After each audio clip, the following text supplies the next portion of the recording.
June 8, 1944, near Corentin, Normandy, Oberstfreiter Franz Weber, the 716th Infantry Division, stared in disbelief at the column of American vehicles streaming inland from Omaha Beach. In the span of 2 hours, he had counted 124 identical military reconnaissance cars, each one appearing as fresh as if it had just rolled off a factory floor. What Weber witnessed that morning was not just an invasion, but an industrial phenomenon that would shatter every assumption the Wehrmacht had made about warfare. These vehicles, which the Americans called jeeps, had crossed the Atlantic Ocean by the thousands, and their sheer numbers revealed a truth more devastating than any artillery barrage. Germany was not fighting an army, but an entire industrial system that had transformed warfare into mass production. The jeeps had begun arriving with the first wave of landings driven directly off landing ship tanks that had crossed the English Channel in endless convoys. The statistics of American jeep production would have stunned German military planners had they known them. Between 1941 and 1945, American factories produced over 650,000 jeeps. At peak production, Ford, Dearborn, and Willis Overland were completing one vehicle every 85 seconds on their assembly lines. This single vehicle type represented 1/4 of all American military motor transport production. The Germans, who had managed to produce barely 48,000 Kübelwagens during the entire war, could not conceive of such numbers. What made this production miracle possible was a standardization that exceeded anything in German military experience. Every Jeep, whether built by Ford or Willis, used completely interchangeable parts. A transmission from a destroyed Ford GPW could be installed in a Willis MA in minutes.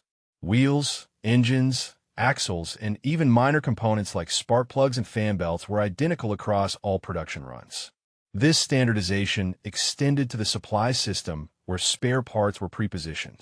Feldwebel Gustav Brenner of the 716th Static Infantry Division, observing American operation from a concealed position near Corentin, wrote in his diary, "The Americans do not repair their vehicles. They simply replace broken parts with new ones from an endless supply.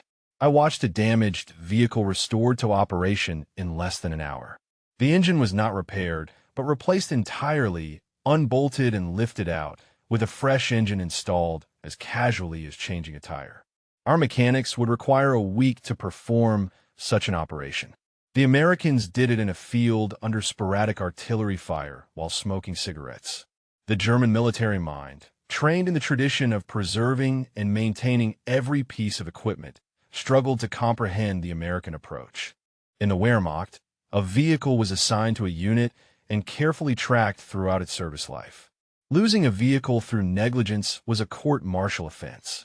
Mechanical problems were diagnosed with precision. Parts were carefully repaired. By June 11th, American forces had landed over 12,000 vehicles in Normandy, with jeeps comprising the largest single category. These vehicles transformed the battlefield in ways German doctrine had not anticipated. American reconnaissance units penetrated German lines with unprecedented speed and flexibility. Artillery forward observers in jeeps could rapidly relocate, making counter-battery fire nearly impossible. Supply units maintained continuous contact with advancing forces, eliminating the pauses for consolidation that German commanders had expected to exploit. The jeep's capabilities compounded German difficulties. With its four-wheel drive and low weight, it could traverse terrain that German planners had considered impossible for vehicles. The Norman Bocage country, with its sunken roads and thick hedges, should have channeled American vehicles into kill zones. Instead, jeeps simply drove through fields, over embankments, and around obstacles. They created their own road network independent of the mapped routes German forces had prepared to defend. Oberst Heinrich von Luck, commanding a battle group, noted the transformation. The maintenance and supply systems supporting these vehicles proved equally overwhelming. American logistics units had prepared for operations on an industrial scale. Ships arrived daily carrying not just fuel and ammunition, but entire vehicles, spare engines, transmissions, and prepackaged component sets. Mobile workshops advanced immediately behind combat units, capable of performing any repair or replacement. If a unit lost 10 jeeps in combat, 10 replacements would arrive within 48 hours, often less. Major Wilhelm Hoffmann of the 12th SS Panzer Division observed, "The American supply system operates like a factory production line extended to the battlefield. Everything is standardized, packaged, and delivered on schedule. They have removed the friction from warfare that Clausewitz described. While we struggle to maintain our existing equipment, they simply order replacements as if from a catalog." The psychological impact on German forces became evident within days of the invasion. Soldiers who had been told that Americans were soft and dependent on material comfort discovered an enemy who possessed material abundance beyond imagination. The sight of endless columns of identical jeeps, each one new and fully equipped, demoralized troops who were carefully preserving vehicles that had been in service since the Polish campaign. Gefreiter Wolfgang Braun, a mechanic with the 21st Panzer Division, examined captured jeeps and reported, "Every component is designed for mass production and easy replacement. The engine is simple but adequate. The transmission is robust rather than refined. Nothing is polished or precisely fitted, yet everything functions reliably. They have sacrificed elegance for quantity, and quantity is winning the war." The contrast with German equipment became increasingly stark as the campaign progressed. The Wehrmacht's vehicles required specific fuel grades, specialized spare parts, and trained mechanics. Many German units still relied on horse-drawn transport, with a single division requiring thousands of horses that consumed tons of fodder daily. The horses were vulnerable to artillery, required constant care, and limited mobility to walking pace. Watching American units advance at 30 miles per hour in vehicles that required only gasoline and basic maintenance was deeply demoralizing. The racial integration visible in American motor pools particularly troubled German observers indoctrinated in Nazi ideology. African American soldiers drove jeeps, maintained them, and supervised motor pools.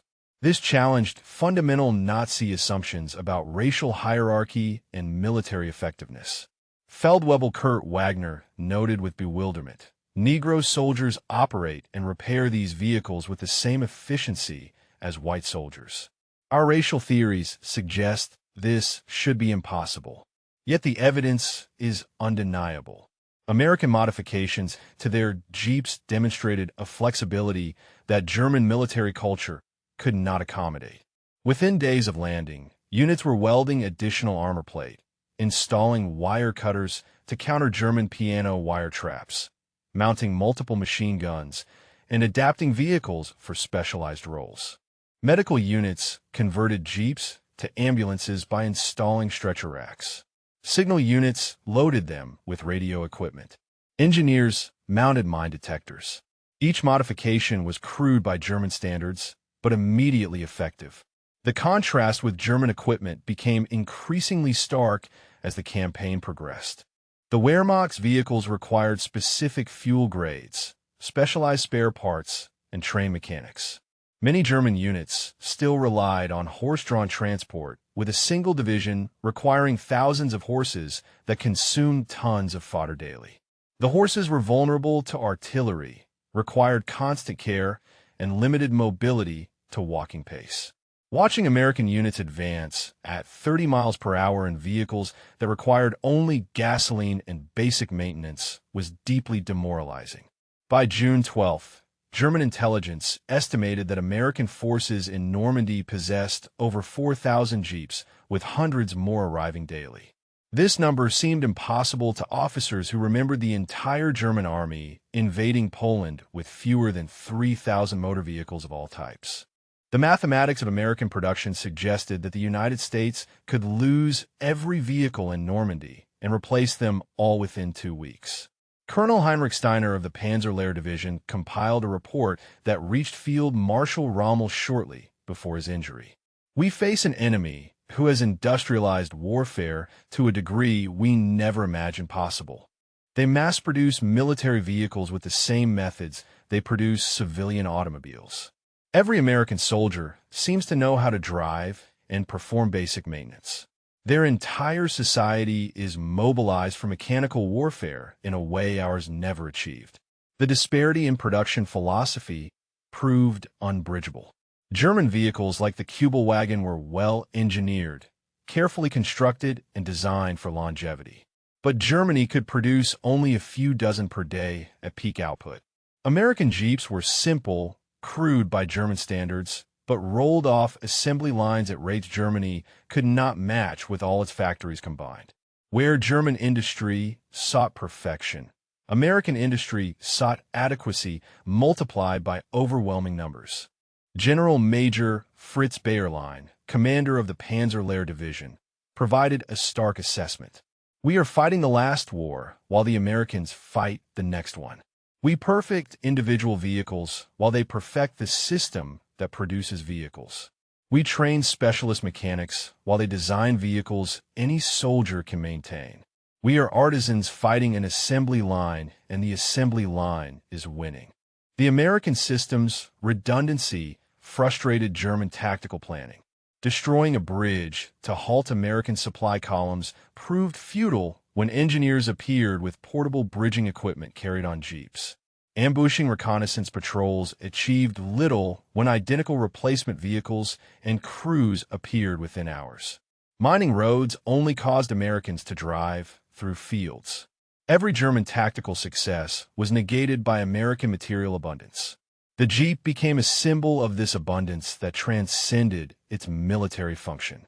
German soldiers reported seeing Jeeps used for tasks that would have been unthinkable in the Wehrmacht: delivering mail, transporting journalists, carrying chaplains to forward positions, even moving generals' personal baggage.